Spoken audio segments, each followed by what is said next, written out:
So, I actually managed to do it. After my third year of entering the GMTK Game Jam, I finally put together my first game and published it. So, I guess from that whole experience, I have tips I can share on how I did it. Solo team, my first game ever completed in 48 hours, or actually 36. I'm not an expert on game development, but I'm also not a stranger to using tips that I've learned from many other places. So over the past few years, I've learned from different game developers and people like Mark Brown on how to make a good game and have a good workflow when making the game. So I'll detail that. The first thing you want to do is create concept for your game.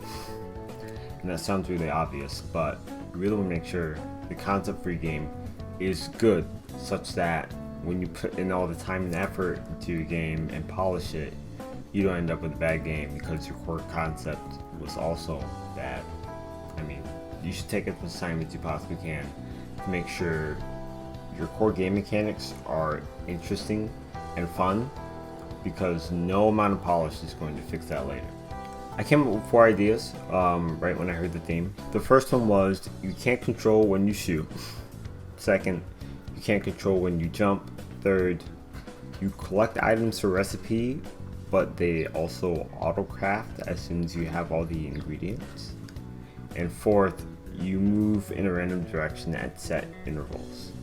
And it probably goes without saying that I didn't really have any good ideas, so I really just ended up going with the first one that I had, which was a robot that shoots a dangerous ball of light at set intervals, activates light bulbs, destroys enemies in certain blocks, avoids innocent people, and uses mirrors to your advantage. That's what I had written down.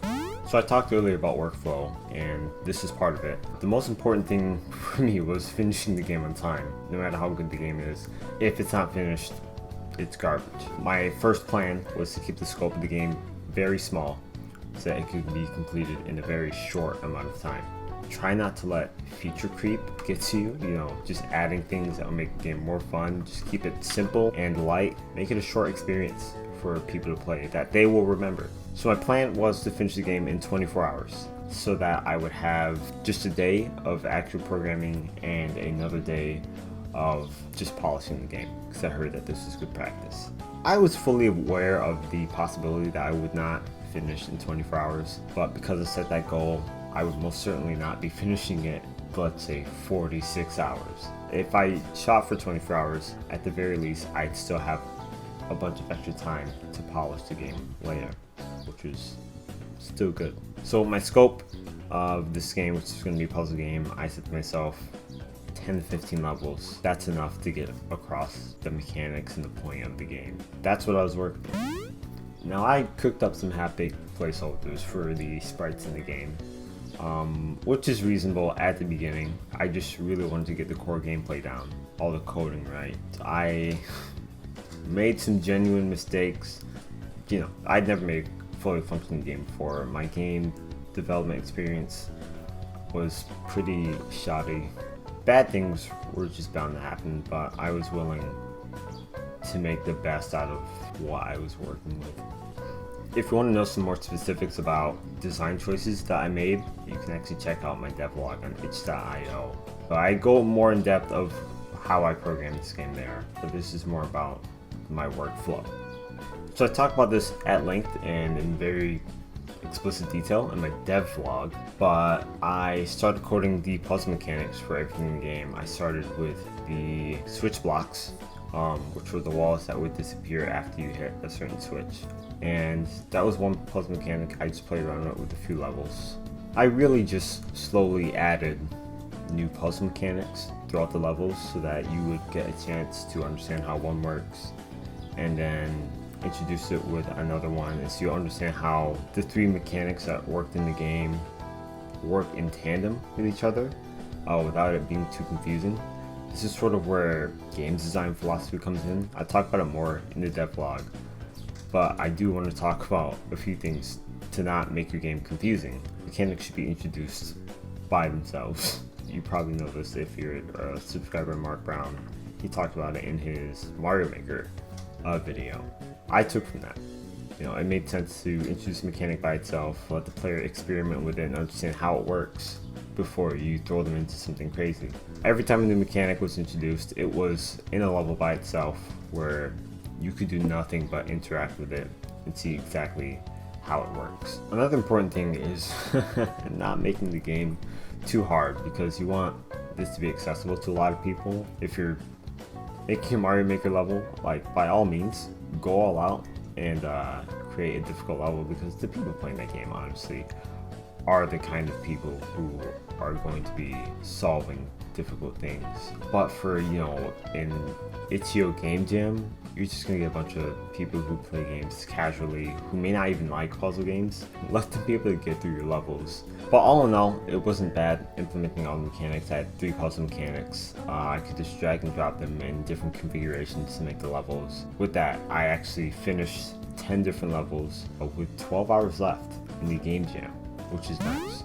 Now this is the important part. This is the reason why I titled it How I Made a Polished Game in 36 Hours, because there are a lot of games that didn't exactly have the polish of a finished game, and I think that's really important for getting a lot of good reviews in the Game Jam. The polish was right up my alley, because I am a digital artist, and within the last year I've started making pixel art.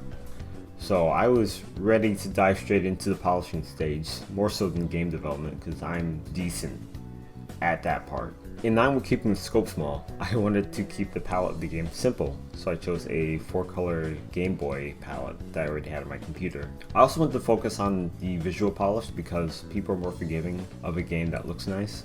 I wanted to give myself as much visual polish as I could to have people be more lenient over the fact that I am a very janky coder when it comes to putting these games together. So since I feel confident enough as an artist to give sort of like my own advice, animation was an important part of this whole polishing stage. Stagnant sprites are boring sprites. Everything should be moving if possible. Every level has that slow scrolling cloud background. Kiwi squishes when he moves, that gives more weight to his character as he moves. Enemies gently flow up and down so they don't just look like cardboard cutouts just sitting there. The triangle gates and the orbs have a destruction animation instead of just blipping out of existence. Switches flash so that you know they're hit. The you win graphic bounces on screen instead of just flashing. That's the most boring way to animate something. The level buttons are actually outlined when you hover your mouse over them, and the sprite pops out at the same time when you hover over them. It feels like something's going on when you hover your mouse over it. These things basically made the game feel alive. Basically, they did make the game feel alive, and it's very nice to see animation in your game and not just be staring at a screen that may as well be a screenshot. Now, I'm not an audio engineer by any means, but I do believe that the sound is just as important as the animation for making the game feel alive. For example, QB moving, there's like when he moves that gives more weight to his movement. Also, the level buttons make a boop when you hover your mouse over them. Makes it feel really good, I'll be honest. There's also other little things like the triangle gates making an explosion sound when they're destroyed. Really, you don't shoot it to make it disappear, you kill all the enemies on screen. You might miss it without that sound cue. But also the lack of sound can be used as sound design. The music of the level stops when QB's killed. There's nothing else to do in the level, and that just might prompt you to restart instead of waiting for something to happen. Same thing when you win, to let you know that you're done with the level. And also it emphasizes the sound of the you win graphic popping on the screen. It helps bring the game more to life beyond just animation. I want to talk about the thing no one ever wants to do during Game Jam, which is sleep. It's very important because when you're well rested, you have a clear head to be able to work. It's like everyone knows this, but no one really wants to do it. And I promise you, it's better to do it than to just stay up when you're tired trying to work at something, because you're not going to get as much efficient work done. Honestly, the first day after I had finished coding all of the core mechanics of the game, I took the rest of the evening off.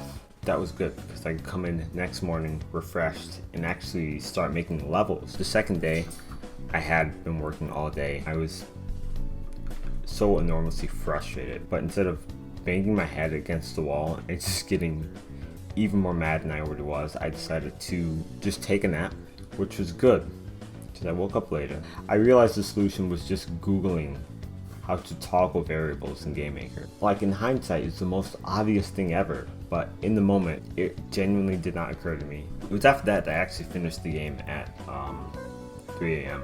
I was so focused on trying to get it done before Sunday rolled around. It wasn't that serious. I didn't need to finish it before the final day, as long as I got it before the deadline. So finishing early is good because it allows you to do bonus stuff that you wouldn't have done before. Specifically, I added 5 extra levels that were actually difficult. I also did other things like add the GMTK Game Jam logo to the title screen, which looked nice. I customized the icon and the loading screen for the game.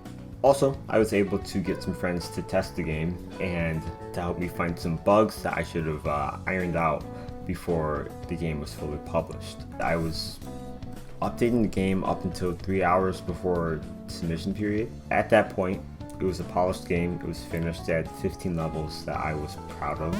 So I learned from this that it's totally okay and viable to work solo on a game for a game jam. You know, I've never finished the game before because I don't think I really ever had a scope in mind, or I didn't really know what direction I was going in. But these 48 hours really helped me to cram all my planning into a short period of time and get something done and working quickly.